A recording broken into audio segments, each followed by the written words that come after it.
Montana's news leader, this is the MTN 530 News. Tonight on Q2, the search continues for a suspect in the murder of a 15-year-old boy last month. Now a local business is stepping up in hopes of gaining more leads. Plus a special ceremony today to honor and remember unattended veterans who've died. We'll take you there. And another sobering day on the COVID-19 front as Yellowstone County surpasses another milestone. We'll break down the latest numbers. Well, good evening, everyone. Thanks for joining us on this Wednesday. I'm Russ RIesinger. Those stories in a moment, but first our top story tonight. People have been asking a lot of questions about Billings pre-release centers recently. This after two recent crimes involving walkaways from those facilities. Our Casey Conlon sat down with the head of the organization to take a look at its population and practices. The Alpha House Pre-Release Center here in downtown Billings has come into the spotlight over the last couple of months after two high-profile crimes, one a stabbing at a downtown restaurant, and the second more recently a double homicide on the south side. I'm a member of the community. It's the same thing that everybody thinks, and a lot of regret and a lot of remorse. Dave Armstrong knows much more than an average citizen, however. The CEO of Alternatives, Inc. has been with the Yellowstone County pre-release program since its inception in 1980, and he sees two big differences. More and more we are dealing with people who are drug addicted and that people have mental health issues. And as a group, we haven't really cracked the formula for dealing with those issues. Billings' two pre-release centers, Alpha House for men and Passages for women, don't house nearly the criminal population most think. According to Armstrong, Billings has around 2,600 offenders currently, and just 8% of those, a little over 200, are housed in the two 6th-month sentence facilities at any one time. Of those 200 plus, 80% are non-violent and non-sexual offenders.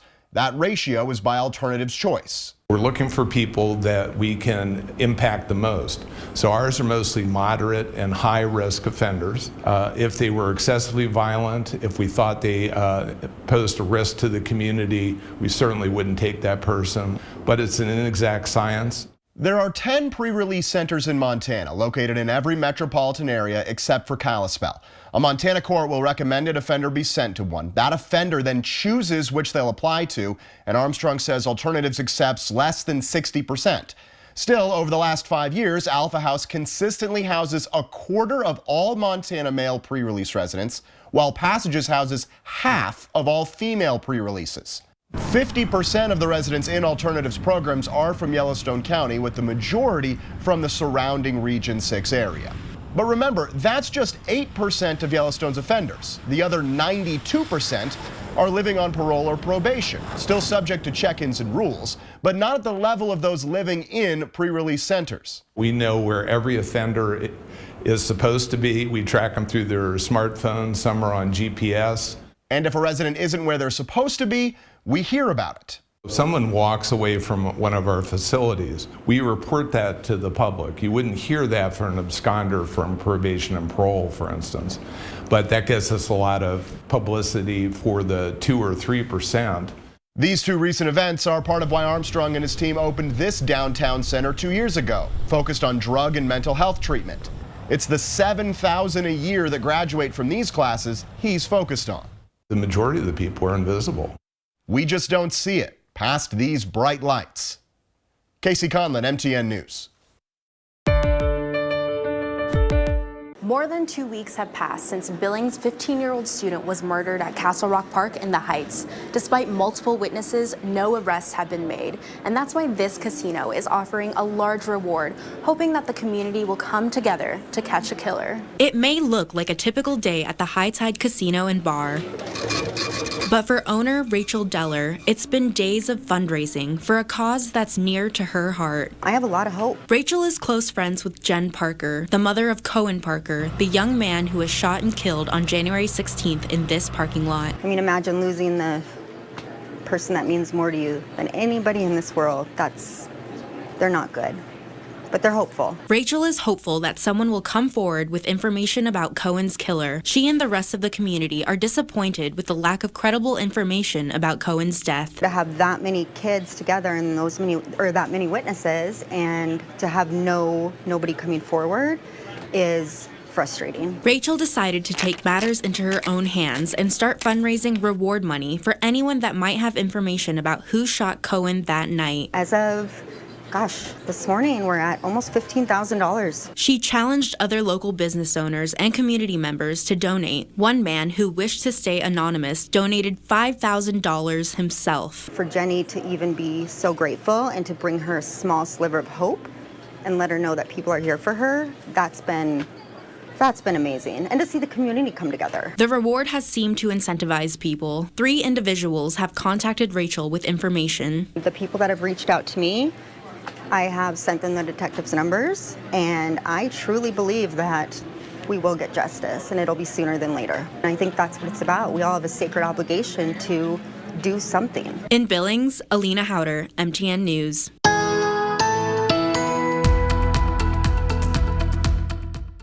Joining us with the first check of the weather today, all about cold and snow. We got a little of both. That's for sure. We started off the morning. Most of the temperatures were sub-zero, 7 below for Billings, 11 below in Bozeman and Livingston. And you got to factor in additional wind chill values on top of that. Some very cold wind chills, especially in northeastern Montana. As far as the snow goes, we were seeing higher amounts to the west of the Billings area, especially areas around Nyhart, some of the higher elevations there. Marysville and Helena also picking up a pretty good amount of snow. Most of the snow reports here in south central Montana and northern Wyoming were only about 1 to 3 inches, pretty much what we expected them to be. But heading into tonight, we've got more cold wind chills and some areas with potential blowing snow as the winds increase. What will that mean for the rest of the week? We'll tell you in a few minutes. Well, another harsh reminder today that COVID-19 continues to wreak havoc in Yellowstone County as the county officially surpassed 500 deaths. This after 10 new deaths were reported, with 8 of those being confirmed after a review of death certificates. All 10 victims had underlying medical conditions and all ranged in age from their 50s to their 90s. Yellowstone County also reported 213 of the state's nearly 1,400 new cases in the last 24 hours. 84 patients remain in the 2 Billings hospitals tonight, 16 in intensive care and 8 on ventilators. The Montana Department of Labor released its final report on the state's return to work bonus program today. In all, the program paid out more than 3,000 bonuses totaling $3.6 million. Starting in May of 2021, the program was an initiative to get people in Montana back to work. People receiving unemployment benefits as of May 4th could apply for a $1,200 incentive payment if they found a job and stayed with an employer for 4 weeks. The state estimated that around 22,000 people were eligible for the bonus. By the end of the program, about 28%, or 6,100, had applied. Of those 6,100 applicants, just under half were approved. The most common job found was in office support and administration, followed by food and service jobs. The data also indicated that many took advantage of the program, found better jobs that paid better than their previous employment. Veterans and Friends of the Yellowstone National Cemetery honor unaccompanied veterans 4 times a year. Unaccompanied veterans are those who have died with no known family members. 5 veterans received the honors in Laurel. The American Legion serves as the color guard, and along with the Marine Corps League, honors the 5 veterans. These guys are so special because they don't have families. They're homeless, they're destitute, and nobody really cares about them, but we do. And we want that. It's an honor, total honor, for us to do these guys. So it's really special to us. We're honoring veterans who did not have families here to honor them or put them to rest, and they're every bit as important as any other veteran. Thank you for joining us as we welcome these veterans into our care and keep a promise that they will never be buried alone. Cemetery manager Stephen McCollum says the VA's National Cemetery Administration requires a memorial service for veterans whose next of kin is unknown. Some bigger cemeteries around the country may add a ceremony every day. In Laurel, it's quarterly and may include up to 40 a year.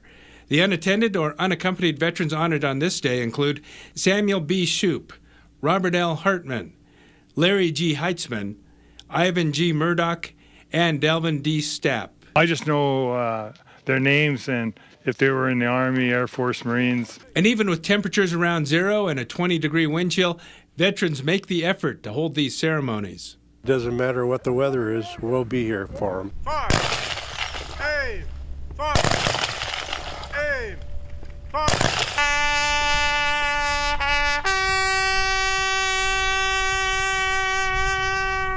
And until we meet again, may God hold you in the palm of his hand.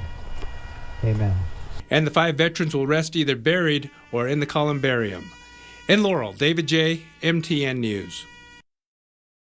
Ahead on the MTN News at 5:30 here on Q2, outdoor recreation is big business in Montana. That also comes with some challenges for gateway communities. And after a historic night on the hardwood that saw 2 records fall, undefeated Lodgegrass gets ready for another battle at Metra. The MTN 530 News continues right after this.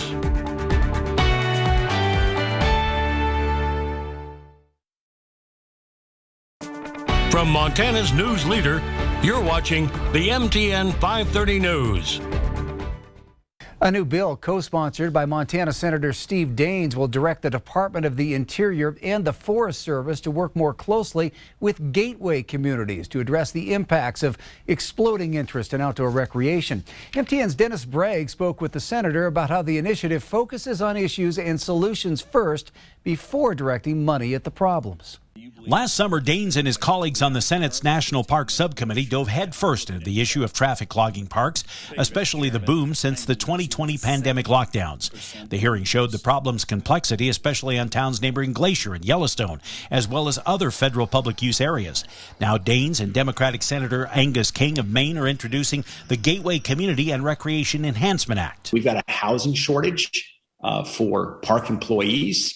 And frankly, in some cases, becoming a crisis, and we've got to do something about it. So this is really a first step in a bipartisan way to look at engaging the Forest Service, the Department of Interior, to start identifying these problems and putting a task force together. While developers in Kalispell, Whitefish, Columbia Falls, West Yellowstone, and others are adding some housing units, the demand now is crushing the vacancy rates for not only workers inside the parks, but the service industries catering to all the tourists. The bill doesn't offer funding now, but calls on the federal agencies to work with local governments and share critical data on visitor trends.